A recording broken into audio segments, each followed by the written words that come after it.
been a rainy, stormy kind of day, and Miss Liesl had her baby. Hello, beautiful. She's a baby girl. I just got home from town to see her. Alex called me to let me know that she was born. So he was probably out here for her birth. And I think she might even be blue-eyed.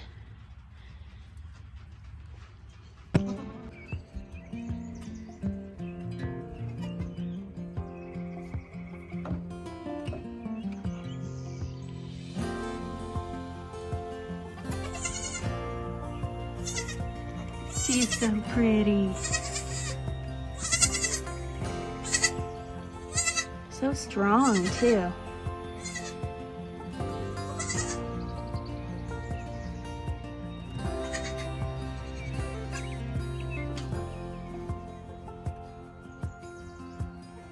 They're trying to give her some privacy.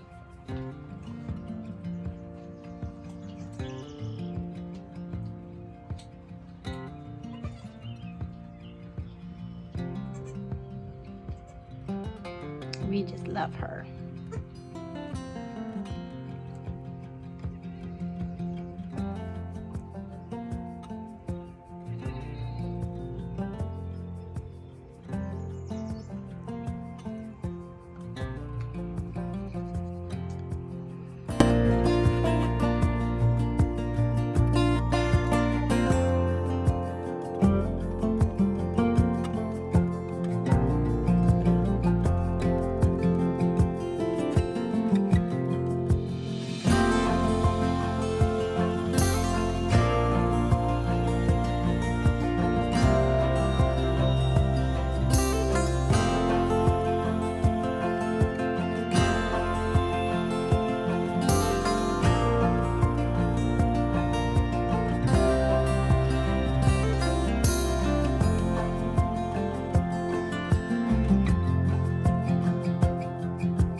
This is my zucchini bed.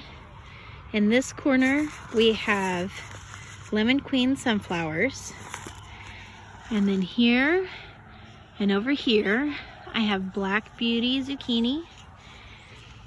Here we have golden summer squash zucchini. Here I made a spot for calendula. I use that in medicines and salves. Here I've got some kale on the end, and these are Brussels sprouts. And then we come around over here, we have Italian striped summer zucchini, Ron Denise, which is like an 8-ball zucchini,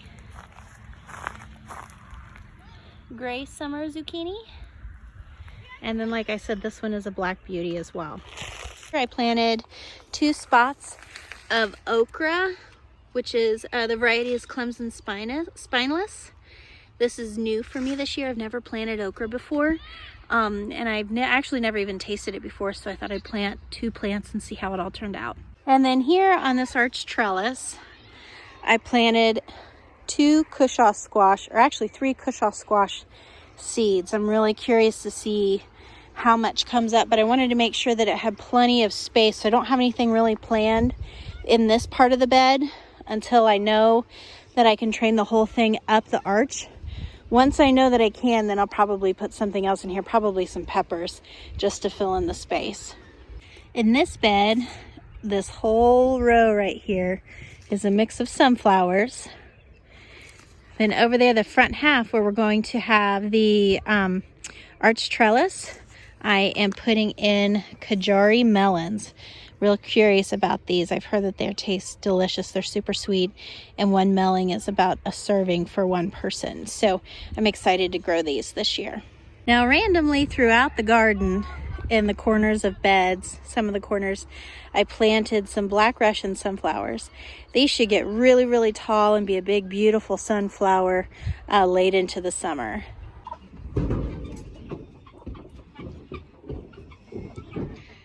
Little bunny feet. We turn their nesting box on their sides so that we can, they've been hopping in and out of the box, so this way if we turn it on the side, then they can get in and out of the box, where before they were just hopping out and then couldn't get back in. So this way they can be in and out of the box and start moving around. They started opening their eyes yesterday. They're super cute. Well, it has been haircut day for the goats. They look so much better. I can't say that I look great after it's all done. I'm pretty much covered in hair.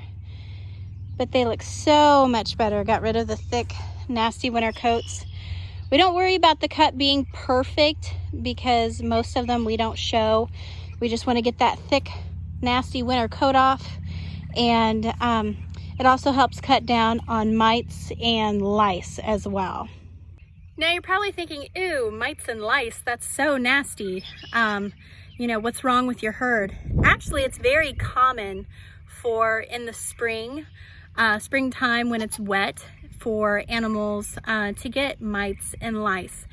And mites and lice in goats is species specific. So the mites and lice that goats get, no other animal will get, just goats. So we're pretty safe to, in the warm spring, once spring gets warm, to shave them, and then there's not enough hair for them to live in anymore. And that's how we get rid of the lice here and the mites.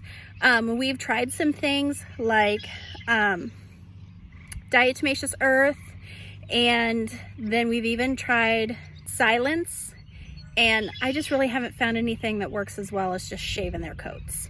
Besides, they look so much more beautiful once they're shaved. Don't you, Willow? Yes. Shaving goats is definitely something that takes time and patience. And not all the goats turn out as well as you hope that they'll turn out. In the case of Charlie here, he definitely didn't clip as well as we wanted. Yeah, here's Charlie.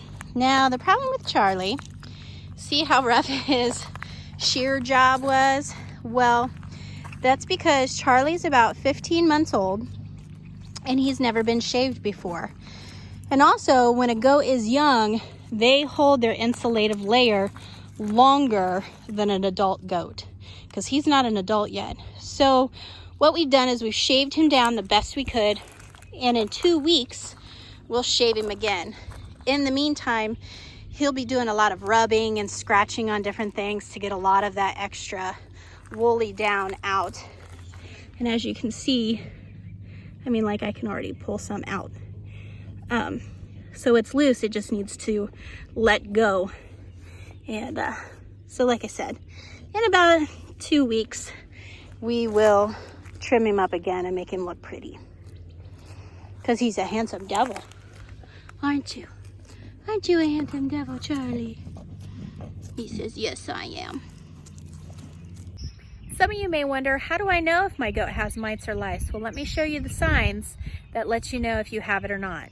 See, as you can see on Mia here, she has a lot of dry skin on her back end. That dry skin is caused by the mites. They live just under the top layer of skin, and when they bite and irritate, it causes a lot of dry, flaky skin. You'll have them either on the, oops, my finger's in the way, either on the back of the goat, front of the goat, or both, because there's 2 different types. Lice, you're gonna see the lice on the follicles of the hair. We don't have lice at this time. We're just dealing with the mite issue. And her and Charlie were probably my worst. And of course, she's super hard to catch. And she's not having anything to do with me now because I just totally made her aggravated today. but that is something that will let you know if your goats have mites or lice. Now I have 2 goats left to shear. One is Sven, which is our 3-year-old buck, and he's just gonna wait for another day because I need to shave him when I'm energetic, and I haven't already done 9 goats. The last one is Winnie, and we're gonna get her tonight when we do her milking. So I'll milk her first and then I'll shave her, and we'll get that recorded so that you can watch and see how it goes. Goodness, y'all, look at this pile of hair. It's almost like the size of a big dead dog. It's humongous. It's too bad we can't spin it or something like that with it. That'd be awesome.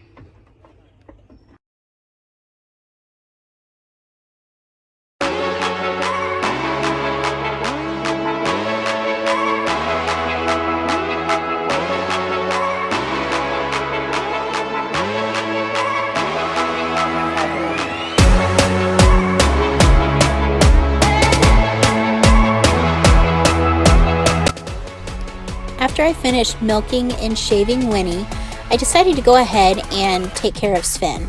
I didn't want to have to pull all my tools and clean up a mess on another day, so we went ahead and did it today. I also trimmed his hooves just because they needed it. He wasn't necessarily happy about it, but that's okay.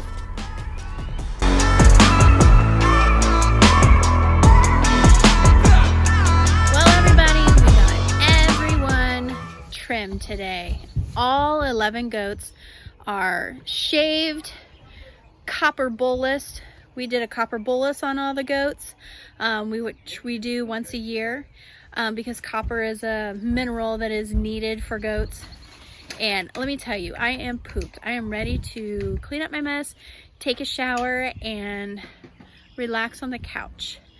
Thank you all for watching today. Please like and subscribe and continue to watch our adventures here on Apex Acres.